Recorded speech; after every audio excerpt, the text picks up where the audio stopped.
All right, let's preview Michigan and Texas. Longhorns going on the road to Ann Arbor, one of the cooler non-conference games that we're going to get all season. Two college football playoff teams from a year ago. Right now, that spread is up to -6.5 for Texas. Obviously, we'll be breaking it down all week. We'll have keys to victory later in the week. But why don't you guys both give me a preview for this game here early?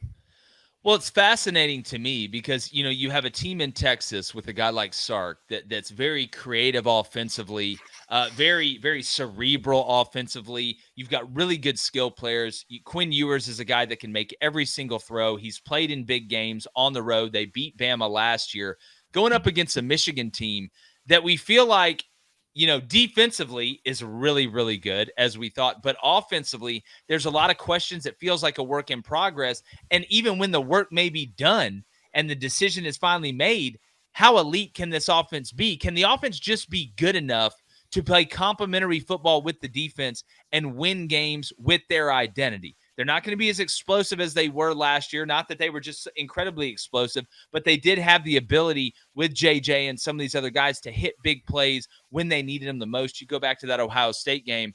And David, when I look at the most important part of this game, which is the line of scrimmage, I think, and I it's not really think, I know Michigan's going to try and play keep away in this game, which makes me think that we may see more of Alex Orji than we think we're going to see right now, especially if early Michigan is able to move that front seven and that defensive line of Texas.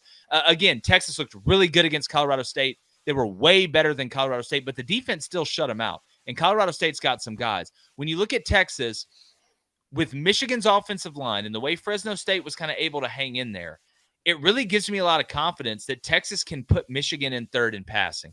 And the more Michigan is in third in passing, and I feel like, David, this game could be a lot like Georgia-Clemson early in this first half. Just hopefully not late. I'm worried it could be like that late.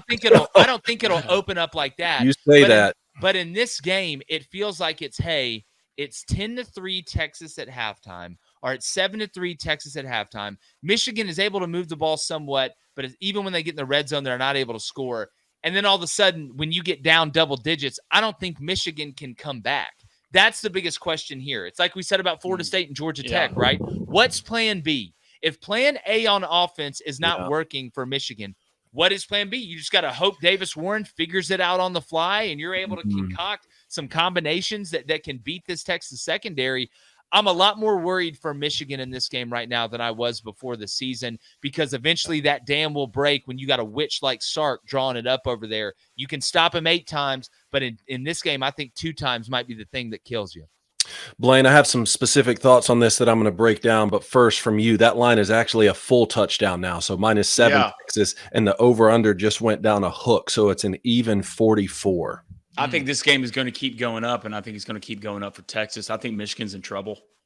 I really do. I think Texas only showed a certain amount on offense against Colorado State. As good as that Michigan defense is, sooner or later, Sark's going to get his. I think Isaiah Bond's one of the best receivers in the nation. I think Texas is pretty damn good on defense up front. And we can talk about Michigan all we want, but Michigan's been known for one thing. If they can't throw it, you bet your ass they can run it.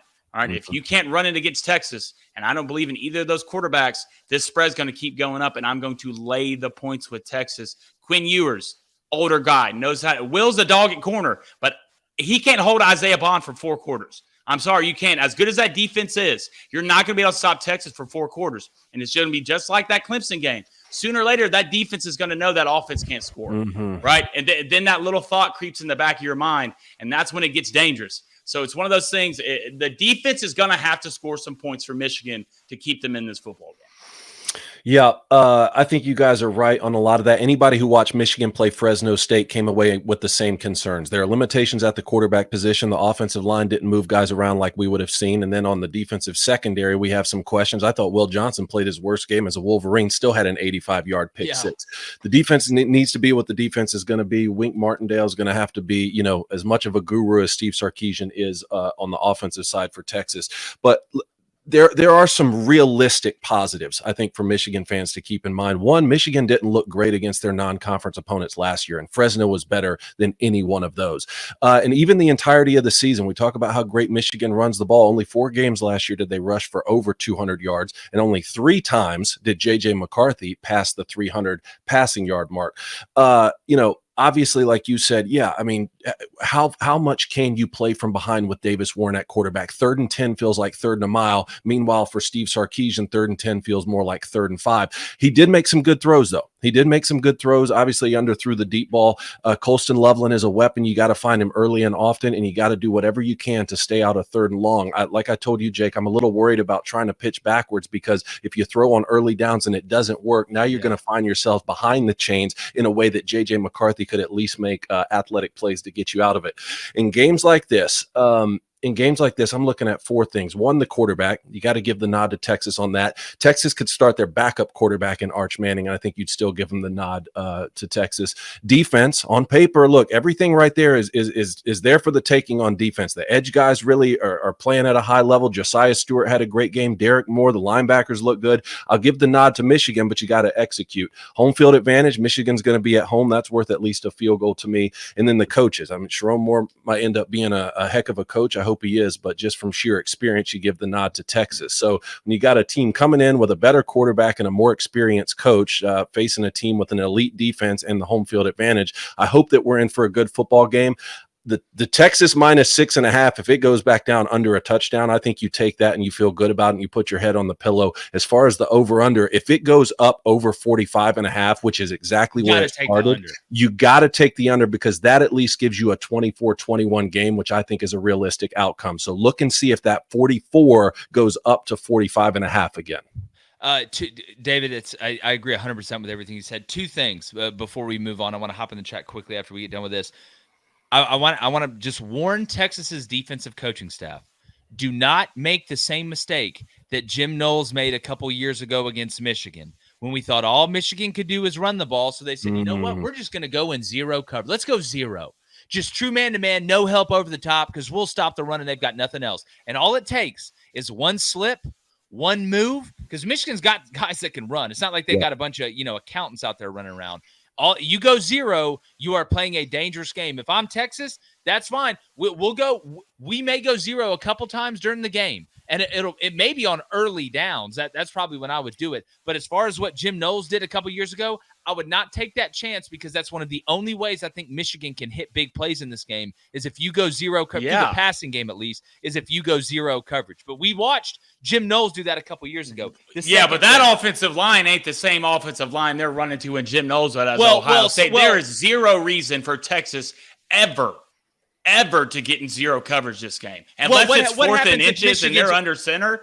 Like, why would you do that? Running the ball early, though. Like, what happens if the run's working? That's fine. Like, I mean, you got to prove it to me, right? You didn't prove it to me against Fresno State. You got to prove it to me. But I don't think they're going to come out. I'm not saying Texas is going to come out the first play and just line up in a goal line front. That's not what I'm saying. What I'm saying is when it's 3rd and 2, or it's 3rd and running, and all Michigan can do is run the ball. And I know that, and you know that, and God knows that. And depends on what quarterback. Santa Claus knows that. And you call zero coverage, and all of a sudden Davis Warren, they put Orgy in there, and he runs a play action, and one guy bites, and a dude's running wide open, so open that Orgy can't miss him. That's the only way I think you're going to give up explosives. But if I'm Michigan, please let me go 14 plays down the field. Oh, yeah. I am going to try and keep Texas off the field. But the second thing, special teams. You want to even the odds when you're a little unbalanced on offense. Special teams does 3 things. It scores points, it gives up points, and it dictates field position. If Michigan's going to win this game, it's going to be by making a big play on special teams, whether that's blocking a punt, running a kickback, or something like that, and then it's winning the field position battle. How many times can you put Sarkisian inside the 10-yard line when you're punting? So there's so many little things in this game that are going to – we know the advantages and the disadvantages, but it's those places that are stalemates that are going to make the difference to me. Man, you hit the nail on the head with that 14-play drive comment. If you go 3 and out and you're Michigan, that's going to be a killer. Like, you have to have 8, on the 9, 10 plus play drives. Even if you have to settle for field goals, even if you don't get in field goal range and you end up playing a field position game, 7, 8, 9, 10 play drives. And I was thinking another thing on the defensive side for Michigan, you got to get pressure on Quinn Ewers with just 4. We talk about this Michigan defensive line would be the best in the country. You've got to get pressure with just 4 so that you can have 7 in coverage. If they start feeling the need to bring 5, to bring 6 to be able to get home to Quinn Ewers, I think Steve Sarkisian is going to have a field day in the RPO game behind him, and I don't care if Will Johnson's on the field or not. Said the same thing about Miami last week, and that was one of the biggest facets of that game is that Miami could get there with 4 and they didn't have to pressure all the time. You always pressure sometimes, but if you can get there with 4, you don't have to rob Peter to pay Paul in the back end, and that leaves you even. And if we're even, they ain't leaving.